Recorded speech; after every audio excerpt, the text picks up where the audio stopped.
नमस्कार दोस्तों, आप सभी लोगों का एक बार फिर से इस चैनल पर मैं वेलकम करता हूं।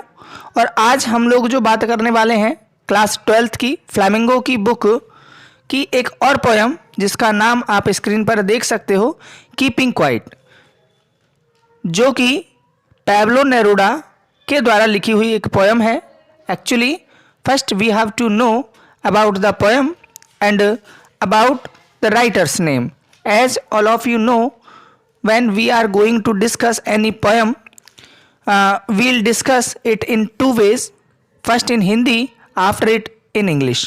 हम लोग जो भी पोएम पढ़ रहे हैं उसको रिसाइट करेंगे, देन हार्ड वर्ड्स की बात करेंगे, Hindi translation, then English explanation की हम लोग बात करने वाले हैं दोस्तों।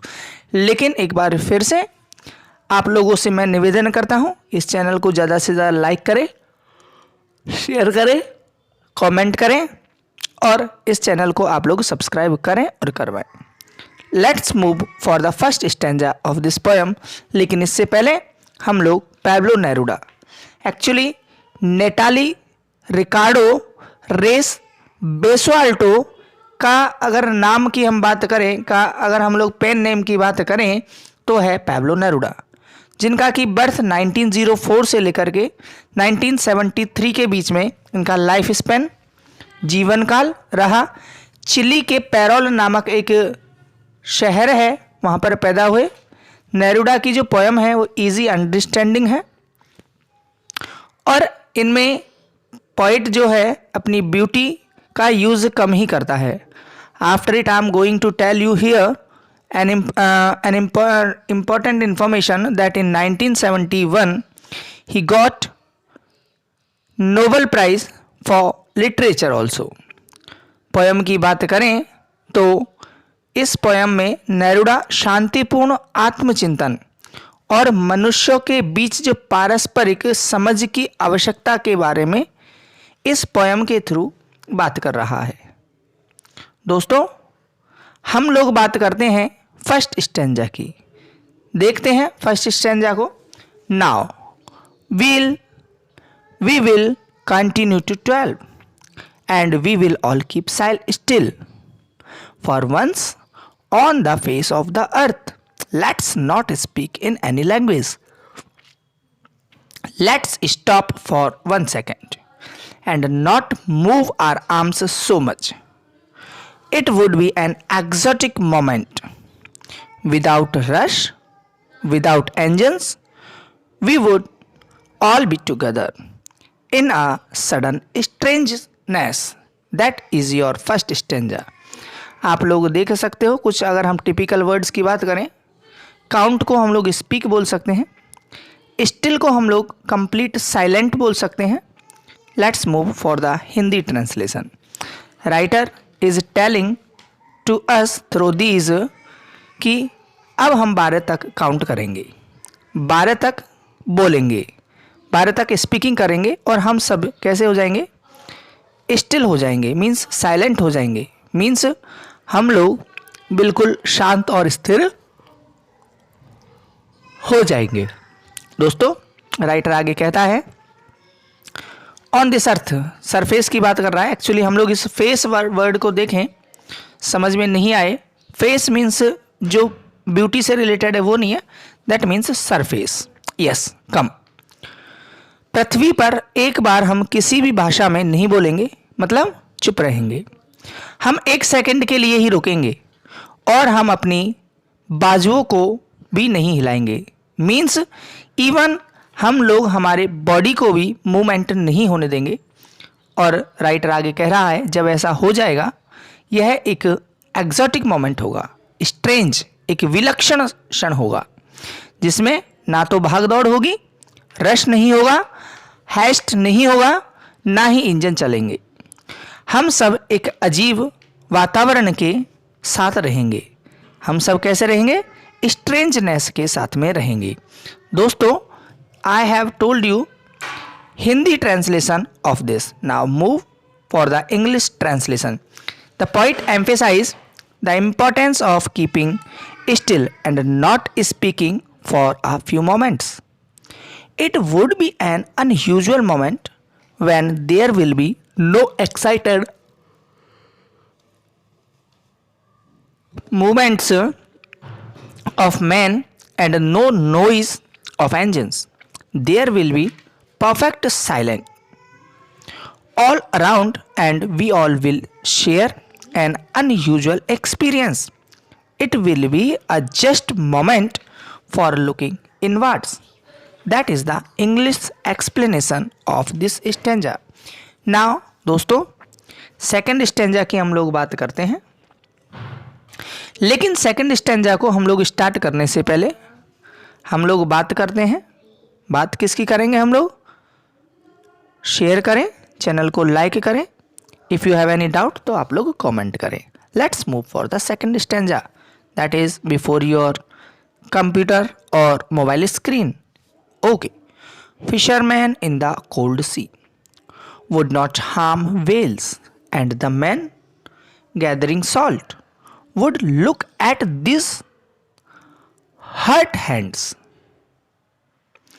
Those who prepare green wars with gas, wars with fire, victory with no survivors, would put on clean clothes and walk about with their brothers in the shade and doing nothing. Now come on, the Hindi translation of this stanza. Writer is telling to us कि जब ऐसा time होगा तो जो cold सी हैं, fisherman जो हैं, वो कोल्ड सी में रहने वाले वेल्स को, वेल्स के थ्रू राइटर यहाँ पर सारे एनिमल्स की बात कर रहा है, सारे क्रिएचर्स की बात कर रहा है कि उनको हानि नहीं पहुंचा पाएंगे। जब हानि नहीं पहुंचा पाएंगे तो वो जीव जंतु जो भी हैं अपने आप को थोड़ी देर के लिए, तो ज़्यादा नहीं तो थोड़ी समय के लिए, अपने आप को फ्री महसूस कर पाएंगे। मीन्स विदाउट फियर वो अपनी लाइफ को जी पाएंगे। Writer is explaining next, and the man who were gathering salt means writer is telling about the persons who live near the sea and their work is gathering the salt would look at this hurt hands means वो भी अपने जो चोटिल हाथ हैं, hurt घायल हाथों को एक बार देख पाएंगे। those who prepare green wars, और वे व्यक्ति जो ग्रीन वॉर्स की तैयारी कर रहे हैं, और किसकी तैयारी कर रहे हैं? गैस तथा आग से लड़े जाने वाले युद्धों की तैयारी करते हैं। ऐसे युद्ध जिनमें विजय तो होती है किंतु कोई भी जीवित नहीं बचता है। तो ऐसे युद्धों से क्या फायदा दोस्तों? शायद कोई फायदा नहीं है। इसलिए हमको युद्धों की बात नहीं करके शांति से और प्रेम से हमको अपना जीवन व्यतीत करना चाहिए। ऐसे लोग स्वच्छ मीन्स क्लीन कपड़े पहन करके तथा अपने बंधुओं मीन्स अपने ब्रदर्स के साथ में छाया में वॉकिंग कर पाएंगे। और क्या है? लास्ट लाइन है डूइंग नथिंग, कुछ नहीं करेंगे। कुछ नहीं करेंगे मीन्स उनके खिलाफ जो षड्यंत्र जो करते थे, उनके खिलाफ जो बुरी भावना रखते थे, वो बुरी भावना एक पल के लिए नहीं रख पाएंगे। Let's move for English translation of this stanza. Yes, writer is telling through this stanza, poet says that fishermen will stop hunting whales in the cold seas and the busy salt gatherers will look at their injured hands. Those who are busy in preparing for wars with gas and fire will stop their activities. They will reconsider their plans to fight destructive wars which are fought and won without any survivors left. Instead, they will put on clean clothes and walk about with their brothers and doing nothing. That is the English explanation of this poem. दोस्तों हम लोग बात कर रहे हैं next stanza की बात कर रहे हैं। Third stanza, what I want should. What I want should not be confused with total inactivity. Life is what it is about. I want no truck with death. If we were not so single minded about keeping our lives moving and for once could do nothing. Perhaps a huge silence might interrupt this sadness of never understanding ourselves and of threatening ourselves with death. Let's move for hard words of this stanza. Come, confused. Confused means होता है जिसको कि गलती से समझ लिया जाए. Means disturb means confused मतलब confused. इनएक्टिविटी मीन्स बात करें टोटल निष्क्रियता. नो ट्रक विद कोई लेना देना नहीं है. सिंगल माइंडेड एक लक्ष्य को प्राप्त करने वाले लोग.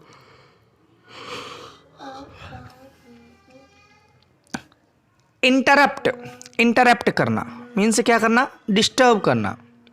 नाउ कम, और नेक्स्ट जो है वो लिखा हुआ है थ्रेटनिंग मीन्स खतरे में डालना. Yes come. राइटर कह रहा है व्हाट आई वांट, जो मैं चाहता हूं उसे गलती से पूर्ण निष्क्रियता ना समझ लिया जाए. टोटल इनएक्टिविटी नहीं समझ लिया जाए उसको. जीवन का जो उद्देश्य है वह तो है ही, मुझे मृत्यु से कोई लेना देना नहीं है. अगर जीवन को चलाते रहने का हमारा एकमात्र लक्ष्य ना रहा होता और हम केवल एक ही बार कुछ ना करके देखते तो शायद एक ह्यूज साइलेंस उस उदासी को डिस्टर्ब कर देता जो अपने आप को कभी ना समझने तथा अपनी को मृत्यु के खतरे में डालने के कारण पैदा हुए हैं. That is the Hindi translation of this stanza. Let's move for the English translation. Writer is telling, emphasizing the importance of a short pause in our activities. The poet now explains his idea further. He further says that he is not in a favor of total inactivity. Total inactivity is a kind to death, and he has nothing to do with death. What he wants to say is that we are in the habit of doing things without once reconsidering the good or bad sides of them. This is now we keep our lives moving. He wants us to stop for a while and introspect. A huge silence will result. It will take away our sadness. This sadness is caused by our ignorance about human nature, which gives rise to conflicts. That is the English translation of this stanza. दोस्तों, आप लोग इस channel को once again I request all of you subscribe कर दे और आप लोग continue. आप मुझे उम्मीद है आपको ये पोएम समझ में आ रही है. लाइक वाला बटन एक बार आप लोग प्रेस जरूर कर दें दोस्तों.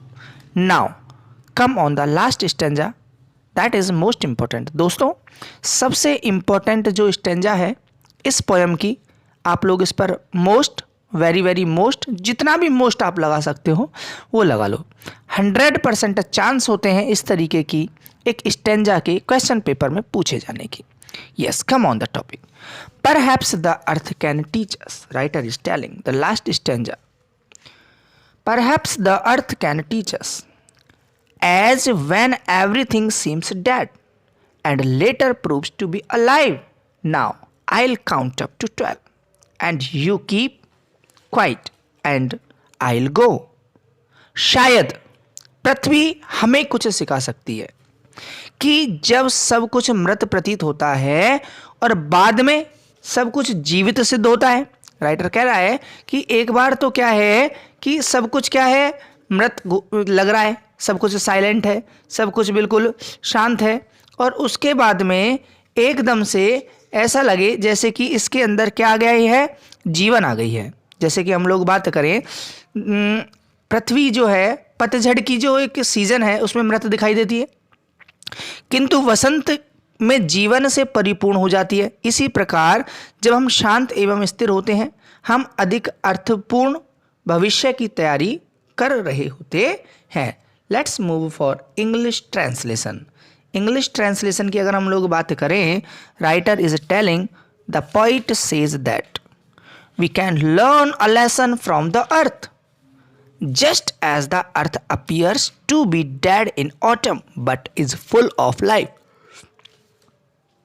in spring, we too can stop, be quiet and still, introspect and be ready for a new enterprise. In other words, we can make a new and better being after a short pause of our activity. That is the last stanza I have explained for you. Yes दोस्तों, इस poem को आप लोगों के लिए मैं completely explain कर चुका हूँ। नाउ आप लोग एक बार इसको देखें कि पोएम हमको क्या मैसेज देना चाह रही है। तो देखें, I think the title of the poem suggest the importance of keeping quiet. It suggests that we should find some moments to introspect silently in a tranquil mood. The poet starts the poem by advising all the people to keep still for a few seconds. Everyone should be able to think over our activities, reevaluate them and correct them. Also, we shall be able to understand ourselves better and be at peace. That is the message of this poem. दोस्तों, आप लोगों ने इस video को देखा, I hope आपको समझ में आया है और आप लोग अपने जो भी आपके रिलेटिव फ्रेंड्स उन लोगों को इस वीडियो का लिंक ज़रूर भेजें ताकि वो भी इस चैनल के थ्रू पढ़ सकें।